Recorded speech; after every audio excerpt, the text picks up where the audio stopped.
حضرت عباس علمدار مولا علی کی اور بیویاں جو تھی ان میں سے ایک بیوی جناب سیدہ ام بنین کے بیٹے تھے، لیکن سیدہ فاطمہ کی اولاد کا اتنا احترام کرتے تھے کہ اللہ اکبر، مولا حسین کی اولاد کے سامنے غلاموں کی طرح رہتے تھے۔ آپ نے سنا ہوگا کہ اللہ اکبر، مولا عباس جس وقت علی اکبر کے ساتھ چلتے، حضرت علی اکبر ہم شبیہ رسول تھے، لیکن حضرت عباس کا حال یہ تھا، آپ کا جسم چوڑا تھا اور قد اتنا اونچا تھا کہ آپ اونٹ کی پیٹھ پر اپنا ہاتھ زمین پہ کھڑے ہو کر کے رکھ لیا کرتے تھے۔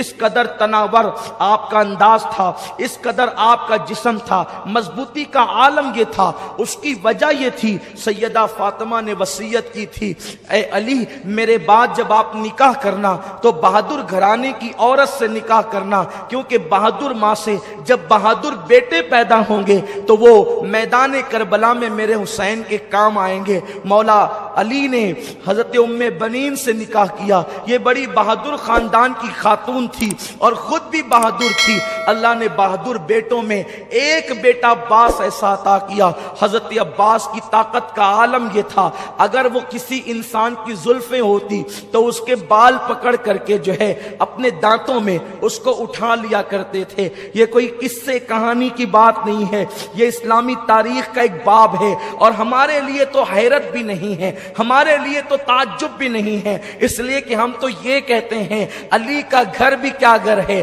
کہ اس گھر کا ہر ایک بچہ جہاں پیدا ہوا شیر خدا معلوم ہوتا ہے۔ ارے جب آج تک کے جو ہے علی کے خون کی تاثیر یہ ہے تو وہ تو علی کی حقیقی اولاد تھے۔ علی فاتح خیبر ہے، کبھی زنجیر ہلتی ہے، کبھی در کانپ جاتا ہے علی کا نام سن کر، اب بھی خیبر کانپ جاتا ہے۔ قد اتنا اونچا تھا کہ بال پکڑ کر دانتوں سے انسانوں کو اٹھانا چاہے تو اٹھا لے، اونٹ کی پیٹھ پر زمین پہ کھڑے ہو کے ہاتھ رکھ لے۔ لیکن جس وقت حضرت عباس علمدار حضرت علی اکبر کے ساتھ مدینہ منورہ کی سرزمین پر چلتے تو اپنے گھٹنوں پہ ہاتھ رکھ لیتے اور رکوع کی حالت میں جھکے چلتے۔ کسی نے کہا عباس یہ تیرا بھتیجا ہے علی اکبر، اور جب تم ان کے ساتھ چلتے ہو تو جھک کر کے چلتے ہو۔ تو مولا عباس نے کہا تم دیکھتے نہیں یہ فاطمہ کا پوتا ہے اور ہم شبیہ رسول ہے، اگر میں اٹھ کر کے چلوں گا تو میرا سایہ تصویر رسول پہ نہ پڑ جائے، اس لیے میں جھک کر کے چلتا ہوں تاکہ تصویر رسول کی بے ادبی نہ ہو جائے، ہم شبیہ رسول کی بے ادبی نہ ہو جائے۔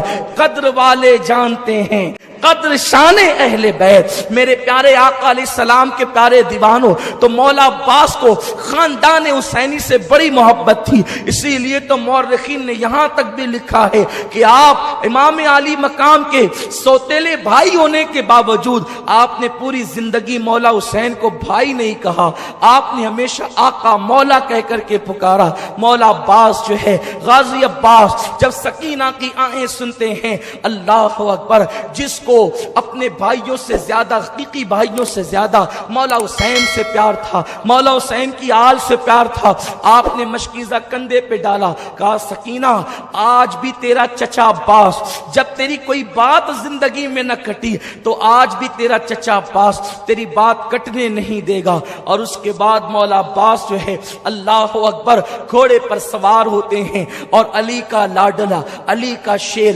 گھوڑے پر بیٹھ کر کے جب جیسے ہی آگے بڑھنا چاہتا ہے، مولا حسین غازی عباس کی لگام روک لیتے ہیں۔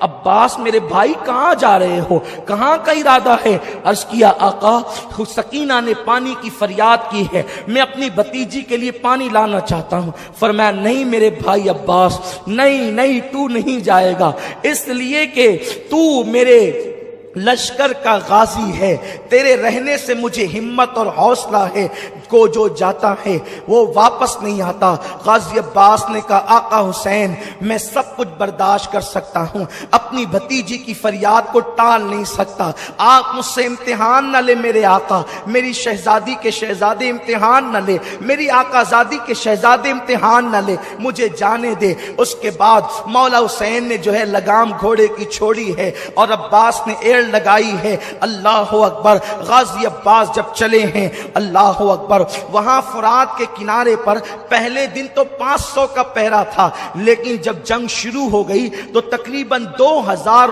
سپاہ کو وہاں پر کھڑا کر دیا گیا تھا۔ غازی عباس کو لوگوں نے میدان میں آتا دیکھا، لیکن میدان کی طرف سے عباس جیسے ہی فرات کی طرف بڑھے تو اس طرف لوگوں کی آنکھیں جو ہے وہ متوجہ ہو گئی کہ یہ کدھر جا رہے ہیں۔ جیسے ہی غازی عباس فرات کی طرف بڑھے تو ان سے مزاحمت کی گئی، یعنی انہیں روکنے کی کوشش کی گئی۔ دیکھ کر یزیدی بے چین ہو گئے کہ اب کیا ہوگا، لیکن تاریخ میں آتا ہے غازی عباس نے جیسے ان سے مزاحمت کرنے کی کوشش کی گئی، ایک وار کے اندر 80 لوگوں کا قتل کیا ہے، 80 کو جہنم میں پہنچایا ہے۔ عباس کی طاقت و قوت کا عالم یہ تھا، گویا کہ حیدری کچار کے شیر جو ہے اپنی بہادری کے جوہر بھی دکھا رہے تھے۔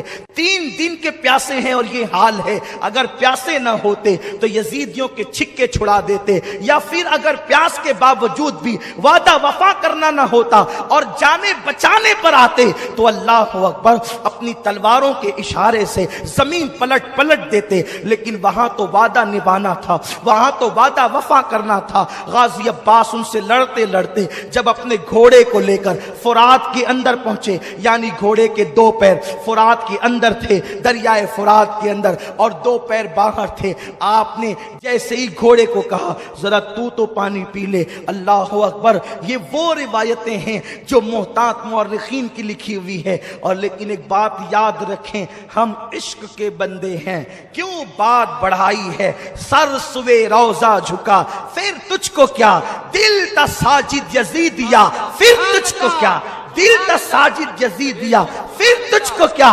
اللہ اکبر۔ مولا غازی عباس نے جیسے گھوڑے کو کہا کہ تو پانی پی، ادھر گھوڑے کو کہتے ہیں اور فرات کے کنارے پر پیر ڈال کر کے کھڑے ہو جاتے ہیں۔ چلو میں پانی لیا، سوچا پہلے میں پی لوں تاکہ مشکیزے کا پانی وہاں خالی نہ ہو، اتنا پانی بچے گا تو اور کام آئے گا۔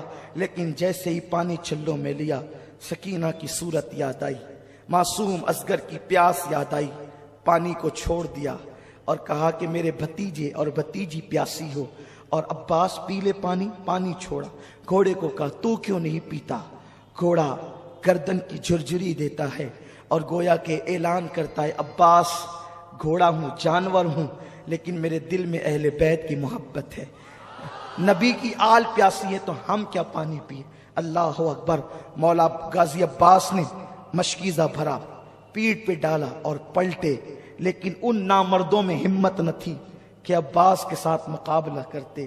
ایک وار میں 80 کو جہنم رسید کرتے جب دیکھا تو ہر ایک کو جان پیاری ہوتی ہے، مزاحمت نہ کی، یہ پیٹ پر مشکیزہ ڈال کر کے چلے۔ شمر لعین شقی ابن سعد کی آواز آئی، خبردار عباس کو چاروں طرف سے گھیر لیا جائے، اگر عباس یہ پانی لے کر خیمے آل رسول میں پہنچ گئے تو تم میں سے کوئی ایک بھی بچ کر نہیں جائے گا، تمہاری عورتیں بیوہ ہوگی، تمہارے بچے یتیم ہوں گے۔ جیسے یہ آواز پہنچی چاروں طرف سے عباس کو گھیر لیا گیا۔